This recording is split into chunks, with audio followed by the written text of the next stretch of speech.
Всем привет, с вами Марк, и это сравнение фоточасти Huawei P50 Pro, Honor Magic 3 Pro Plus и Sony Xperia 1 Mark III.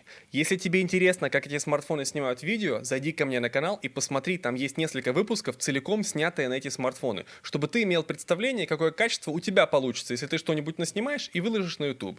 Так вот, касательно сравнения фоточасти. На мой взгляд, все люди зачастую однобоко воспринимают сравнение. Они хотят только знать, какой смартфон снимает лучше.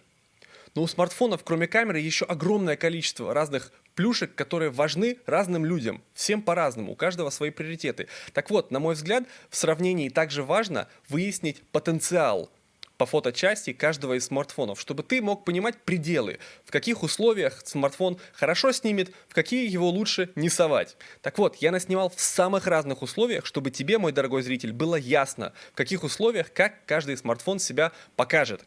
Я наснимал и на улице, и в помещении, и днем, и ночью, и при искусственном освещении, и про всяком, и даже наснимал несколько снимков в RAW. Тебя ждет огромное количество сюрпризов. Поехали! Huawei P50 Pro, как и большинство современных флагманов, да не только флагманов, позволяет во время видеосъемки переключаться между модулями камер. Но вот только на мой скромный взгляд, необходимость этой функции сильно преувеличена. Обратите внимание на то, с какими скачками в качестве и в цвете происходит это самое переключение. Да, конечно, не нужно останавливать видеосъемку, чтобы переключиться на другой модуль. Но такое видео, сколько-либо серьезным не назовешь. Это максимально любительское видео по качеству. Поэтому, не знаю, ребята. Все, кто пинают Sony за то, что такой функции там нет, наверняка никогда ничего серьезнее любительского видео в какой-нибудь там домашней обстановке не снимали. Потому что те, кому необходимо максимальное качество, знают, что вот такое увеличение можно получить, просто вырезав центр кадра с видео. Это никакое не увеличение, это просто отрезка краев от вот этого. Поэтому, желая получить максимальное качество, я бы хотел иметь 4 кнопки, например, как это было в режиме фото. Нажал на кнопку, получаешь картинку со всей матрицы ширика. Нажал на кнопку, получаешь картинку со всей матрицы основного модуля, получая в любой момент времени максимальное качество, а не вот эти вот рывки дикие. Поэтому, на мой взгляд, флагманы Huawei не стоит брать тем, кто сколько-либо увлекается видеосъемкой. Для фото они прекрасно подходят, но не для видео. Я бы не стал рекомендовать это для видео. Причем насколько плохо Huawei P50 Pro подходит для мобильной видеосъемки, настолько же хорошо он подошел бы для мобильной фотосъемки. Как минимум тем, что в нем есть возможность в стоковой камере задавать отдельные зоны для автофокуса и для автоэкспозиции. Это очень здорово. И причем эти зоны остаются даже при переключении модулей. Это действительно классно. В большинстве случаев людям приходится довольствоваться вот таким вот решением. Это, конечно же, лучше, чем ничего. Но все-таки очень здорово иметь возможность задавать зоны для автоэкспозиции и автофокуса отдельно. Любителям креатива по-быстрому наверняка должны понравиться встроенные цветовые профили. Их здесь достаточно много. Щелкать все подряд в одном цветовом профиле я не рекомендую. На мой взгляд, нужно под каждую конкретную сцену подбирать подходящий профиль. Например, вот это мне кажется хорошим сочетанием. На мой взгляд, этот цветовой профиль подчеркивает старость этой баржи и создает правильную атмосферу. Поэтому если вы будете снимать все подряд в каком-то одном профиле, некоторые из сцен будут смотреться как-то по-детски, неправильно. И винить за это, конечно же, не следует Huawei, а того, кто неправильно подобрал профиль. А чтобы смотреть было веселее, давайте мы с вами поиграем в прятки. Я спрятал Huawei, вам нужно угадать, слева или справа. Как вы думаете, где он? Справа была Sony Xperia 1 Mark III. Несмотря на то, что датчики в этом Huawei OmniVision, очень хорошее качество получается на ширик.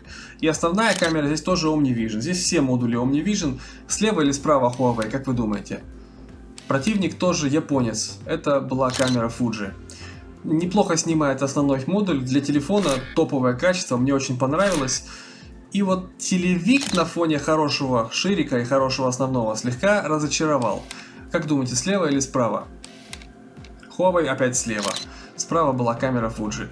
Неплохо снимает телевик в основном положении 4-кратного увеличения, но как только вы переходите в 10-кратное, начинается какая-то вакханалия с цветом. Я вообще не понял, почему так, хотя кроп, но не должно же быть такой дикой разницы. И при том, что ширик себя показывает достаточно слабо на видео, по фото он выдает просто восхитительные результаты, особенно на хорошем свету. И разница между шириком и основным модулем просто минимальная по цвету, они очень хорошо между собой синхронизированы. Чего не скажешь про телевик. Мне почему-то просто не понравилось вообще снимать на телевик, потому что ощущение такое возникает, что снимаешь на другой телефон, блеклые какие-то цвета и на фото, и на видео, особенно в 10-кратном увеличении. Это просто сразу бросается в глаза и не может не напрягать. Еще меня удивило влияние искусственного интеллекта на фотки. Когда его отключаешь, снимки кажутся более естественными, потому что появляется контраст в тенях и светах. Но без него также сильно падает детализация. Я думаю, это связано с тем, что отключается черно-белая камера и больше не участвует в компоновке снимков. Кстати, угадайте, где Huawei, слева или справа? Это телевик. Да, цвет жухлый, значит Huawei. В целом, конечно, он фоткает хорошо, но меня удивило, что иногда даже днем шумодав зверствует и съедает фактуру объектов. Высокомегапиксельные матрицы боятся плохого света, но зато на хорошем свету показывают охренительную детализацию. Поэтому ничего удивительного, что Huawei здесь по детализации порвал Соньку просто как тузик грелку. В то же время у Соньки более натуральный светотеневой рисунок и более честный цвет. А вот разглядывая следующую группу снимков, я недоумевал. То ли Huawei слишком плохо фоткает, то ли Sony слишком хорошо. Даже с увеличением сложно увидеть разницу между ними в динамическом диапазоне, цвете, детализации. А потом до меня дошло, все-таки на улице днем фоткаю. Даже не самые дорогие телефоны в таких условиях уже давно научились получать нормальные фотки. Многих фотографов JPEG ограничивает в творчестве, поэтому они снимают в RAW. Так вот, я наснимал несколько сцен в RAW на Соньку и на Huawei. На Honor я так и не разобрался, где этот долбанный RAW включить. Давайте посмотрим. И вот наглядно о том, зачем нужен RAW. Посмотрите на эту кашу, видите? Если снимать в RAW, потом закинуть его в Lightroom и руками на компьютере обработать, вы сможете вытащить гораздо больше деталей. Так вот, поэтому люди и фоткают в RAW, а не в JPEG, когда хотят вытащить больше качества. И на Соньках это доступно в том числе. RAW это лекарство от всех болезней камеры, которые производитель не смог или не захотел лечить. Мы говорим про хороший цвет на Sony, но не беда, на Huawei его тоже можно вытащить из RAW. Как и деталь на Sony, кстати, не удивляйтесь.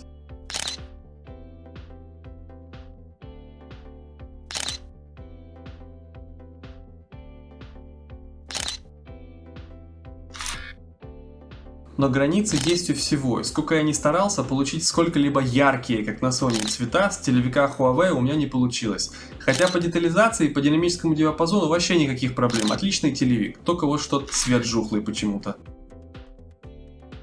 Наверняка не я один фоткаю домашних животных, друзей, коллег, и все это происходит дома, в офисе, в общем, в помещении. И в таких условиях важно, чтобы камера не ошиблась с балансом белого и правильно передала тон кожи, потому что если у вас трупного цвета кожа, то уже без разницы, есть ли там фактура. Если лицо красное вышло, то уже без разницы, нормальная ли там детализация, верно? Давайте посмотрим Sony против Huawei в домашних условиях. Сейчас снова поиграем в угадайку. У нас 6 пар снимков, это первая, телефон А, телефон Б, потом будет пара с подписями, вот так. Постарайтесь угадать до того, как вы увидите подписи, на какой телефон было сделано какое фото. А и Б от пары к паре меняются местами, не обязательно повторяются. Многие люди просто постоянно обращают внимание только на деталь. И вот этим сравнением, конкретно этой частью сравнения, я хотел бы показать, что зачастую цвет не менее важен, чем деталь. И я думаю, что вы уже к 4-й паре начнете понимать, на какой телефон какое фото сделано, без увеличения, чисто глядя на цвет. Цвет очень важен в фотках, согласитесь? После этой пары фоток я задам вам каверзный вопрос. Как вы думаете, какого цвета были окна в балконе? Что важнее, натуральный цвет или правильный? Выбирайте сами для себя. Вот такого вот зеленовато-желтого цвета были окна на балконе.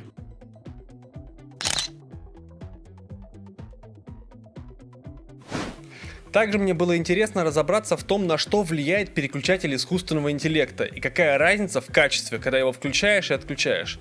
Посмотрим. Опытным путем удалось установить, что при отключении искусственного интеллекта падает не только динамический диапазон, но и детализация. Эта новость неприятная и преследует не только Honor, но и Huawei. Болезнь, то есть семейная. В общем-то, невелика была бы потеря, но иногда хочется поснимать естественные снимки с натуральным контрастом в тенях и цветах. Не всегда нужно спасать небо. Но вот как за нас решили, так решили. Поэтому я бы, наверное, никому не стал больше рекомендовать уже отключать искусственный интеллект на Honor и Huawei. Хоть он иногда и калечит цвета.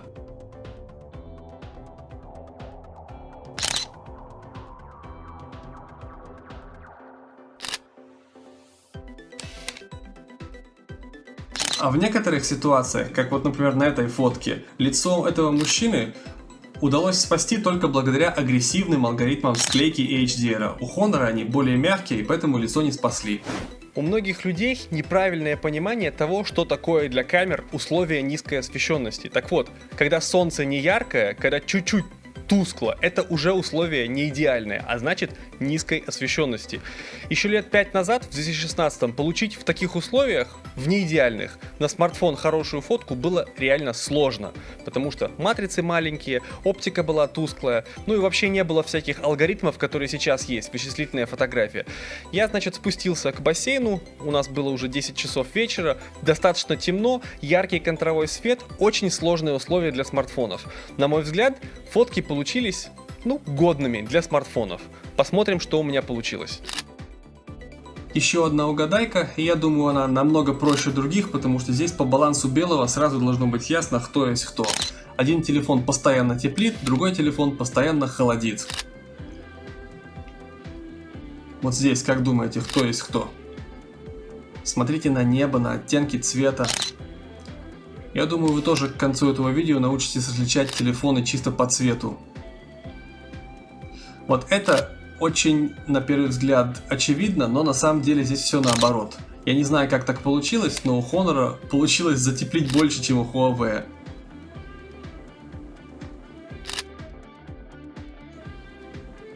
На мой взгляд, тоже максимально очевидно. Очень все ясно видно, кто есть кто. Еще можно по засветкам на листьях определить, что у Huawei гораздо более агрессивный HDR, и им удается спасти немножко больше деталей в засветках. Смотрите на эти листья. Видите, у Honor менее агрессивные алгоритмы склейки, за счет чего им удается спасти меньше деталей.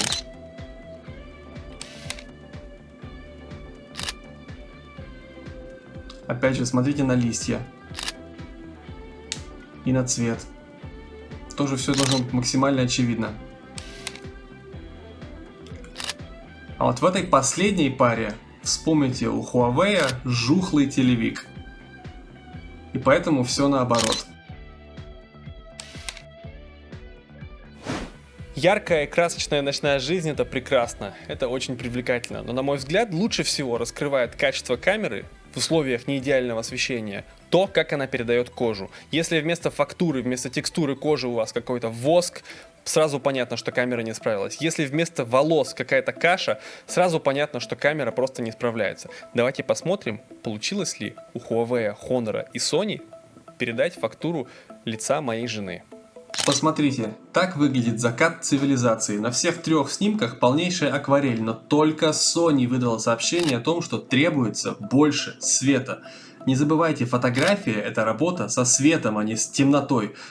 Huawei поощряет вас к тому, чтобы вы пошли в полнейшую кромешной темноте, достали телефон и получили фото. Это не фото, это бред какой-то. Вот фото.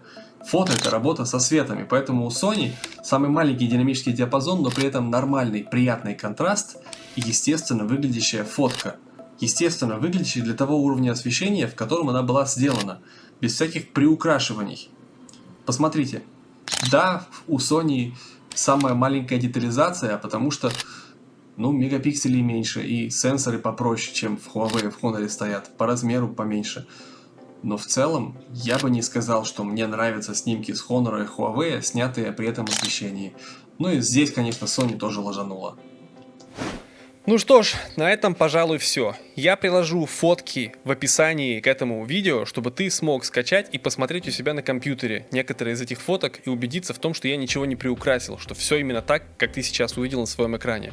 Так вот, мне пришлось очень хорошенько постараться, подобрать правильный свет, все настройки изучить, чтобы ты, мой дорогой зритель, смог, посмотрев это видео, сделать какие-то выводы. И если тебе удалось эти выводы сделать, пожалуйста, поставь этому видео лайк и напиши мне в комментариях, что ты вынес из этого видео. Спасибо тебе огромное за просмотр. Увидимся в следующем ролике.